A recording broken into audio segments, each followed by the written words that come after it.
That's not good. That's terrifying. Good morning and welcome to the Broadcast Boy. It's our Friday. I know it is yours too. It's over. Hi. How you doing? We started our show, everyone.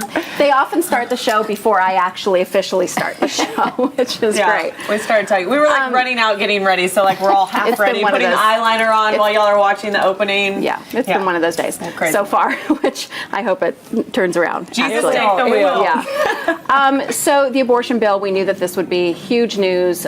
We knew that everybody would be watching it, and of course now it's passed a little bit of a hurdle. The House panel approves the abortion measure, and so we have some next steps here. Welcome, Dawn Neufeld, by the way. Everyone. Hi, Dawn. I feel like everyone knows you now because you? Everyone loves when you come and sit in at the table with us. Everyone tells me I love it when she puts it in ways that I can understand. I'm like, I know, me too. Well, I can sum up this abortion bill. It's going in front of the Senate and it's going to pass. Yeah. How about that? Yeah, and I think everybody knows that, and certainly Governor Rick Perry knew that when he called another special session. Absolutely. And then he is expected to have a big announcement, make a big announcement on Monday. And everyone's expecting that he's going to run for again. Another term. Yeah. And I you don't think think anybody he would be will? surprised. Oh, absolutely. Are we excited about that? I think the people who are Perry supporters are very excited about it, and I think that those who are not, I'm not saying which I am, I'm saying that, and those who are not are frustrated Can I and would plead the probably fifth? like some You can some take a new sip. blood in if there. If you don't agree, take a sip. Okay, but let me say something. I don't like everything he does, but I do like the overall basis of him. I like the fact that he sticks with his guns. I like the fact that he's not always getting a photo op. I just, I like that he stands up there, says what's on his mind, gives you the opportunity to like him or hate him. I don't think he's a full-blown politician. I still think there's a lot of real honesty in him. Do you would think hope so, Wendy but- Davis would run for governor? I think that, there's a petition. 'Cause I would vote There's for a her. petition going around that people are signing I to think show she's their probably support. definitely thinking about it at this point. Does standing on your feet for 11 hours qualify you to be a governor? Yes, it absolutely does. Because of what she was standing for, yes, it absolutely does. And Because remember, she's like a trailblazer. She's just what she's doing is Trailblazer? she's just for this generation and for women of this generation. Yes, you might not agree with that. Like Wendy Davis is to me as Kaylee Bay Hutchinson maybe is to you.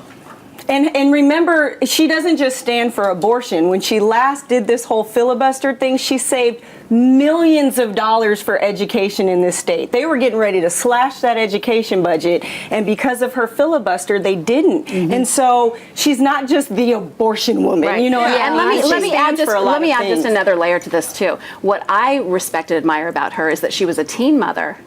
She raised her daughter by herself. She went to law school. Harvard. She went to Harvard Law Right. School. She is, I think, a fantastic example for young women, and so I am always on the side of a politician who can be a good role model for people. And I would say the same about celebrities and athletes. Would and you say anybody the who's same a good about role Sarah model. Palin?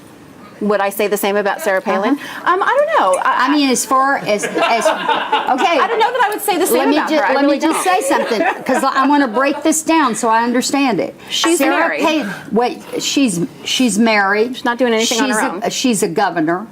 She is a stand-up, fight for what she believes in. She's a strong woman. Yes. She's got a lot of people that love her. She just thinks differently than you do. No. But I never I said she thinks differently. I'm a registered independent. Let's make that real clear. I never said that she thinks differently than I do. And on that basis alone, yes, I respect and admire her that she is a strong woman and got out there and She got out played there. in the boys' club and made her mark, whatever that mark is, and whether or not you agree with it. She made a mark, and for that I respect And her. she yes. did it. She made her mark in spite of all the vitriolic bad bashing about her Exactly. family and her children. And it's Wendy still going Davis on. and Wendy Just- Davis stood for 11 hours while Governor Rick Perry said, "Too bad she didn't learn from her own mistake."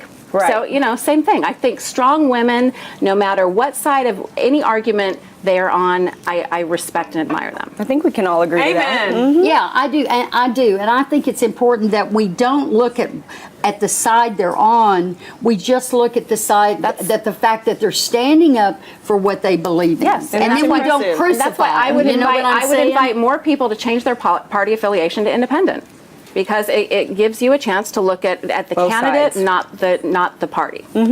I agree. So Amen. Zimmerman. Wow, I got What an about amen this Zimmerman? morning. What about Zimmerman? What do you want to talk about Zimmerman? Wow. Do you have anything to say about Zimmerman? Nothing You at have a all, lot to because say it's about not it. been interesting or anything. Wow, the Zimmerman case. So last time we were here, we just sort of wrapped up everything that happened in that first week. And what a lot of people have expressed to me is, gosh, the prosecution seems to really be bombing this pretty bad, right? That's kind of the sentiment I've been getting from people. Listen, the prosecution never thought this was going to be an easy case. There was no one who knows what happened except George Zimmerman, who's still alive. And they were going to have to piece together a theory of what happened. And I think now's a good time to look at what George Zimmerman was charged with, right? Second-degree murder. That's what's called depraved heart murder. In other words, you have this total disregard for human life in your actions, and someone ended up dead. You had a bad intent to do something that disregarded human life, and someone ended up dead. Now, Is that the right charge, do you think? it's going to be a difficult one to prove because, look, George Zimmerman was not doing anything illegal before this fight occurred, right? And he did call 911. He did call 911. So trying to prove that he had the intent to do something bad is what they're trying to do. But listen, they haven't been able to nail down that George Zimmerman is some sort of closet racist. They haven't been able to do that. That might show some sort of depraved heart.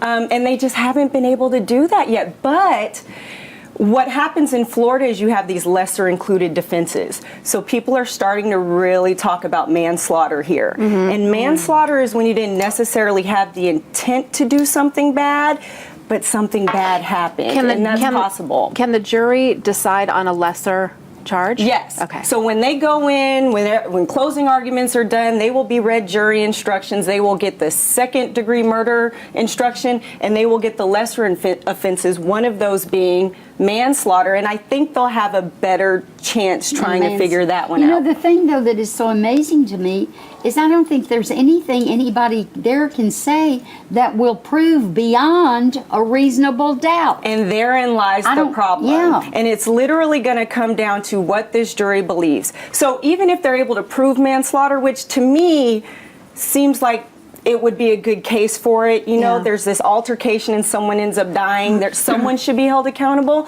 But he still, hey, self-defense. If that jury looks at the circumstances in the totality and says he was the aggressor, but for him getting out of that car, none of this would have happened, they may find him guilty. Minimum 9-year jail term. See, this is what I was going to say. Isn't the prosecution's strongest point that he got out of the car even after the 911? He went after him even after the 911 operator said, hey, we don't need you to follow him. We don't need you to do that. And so, of course, he's claiming... It's like you're looking for trouble. But don't you think that's a moment of... I'm not defending him. I'm just saying, don't you think that's a moment of adrenaline that sometimes if someone says, don't... Like, I think of two guys that are in a fight in a bar. Right. And people have already, you know... are holding them back and saying, don't go on, we got this, and they just, that adrenaline in them still makes them want to feel like it's in their control and that they can change the situation. But that's against the law. That very issue, though, because if they get in that heat of passion and something happens, they still should be held accountable for their actions, right? And so that's what we're talking about here. And the fact that he did not stay in his car, remember, one of Zimmerman's stories was that Trayvon was circling him. If you were afraid, why'd you get out of the car? And so they're going to look at what would a reasonable person do in this situation. Was he acting reasonable? But I think when people feel threatened, they're not. Once again, I'm not defending him, but I think when people feel threatened, they're not necessarily thinking reasonably. No, that's what I was going to say. Who is reasonable under a thing? Your adrenaline pops, and you say, "I need to do something or prevent something." You get in your car and drive away because you want to protect yourself, right? Men. If you're scared of something, men are like, "I'm gonna fight you, dude. I'm gonna kick your." If you're scared, in the law, you've got the reasonable, prudent person, and you know, we'll talk so about much that to see in this case, and I'm so glad that you're going to kind of stick with us through the whole thing and break it down for us. Hey, we have a new member of the broadcast family. We're going to introduce you when we come back after the break.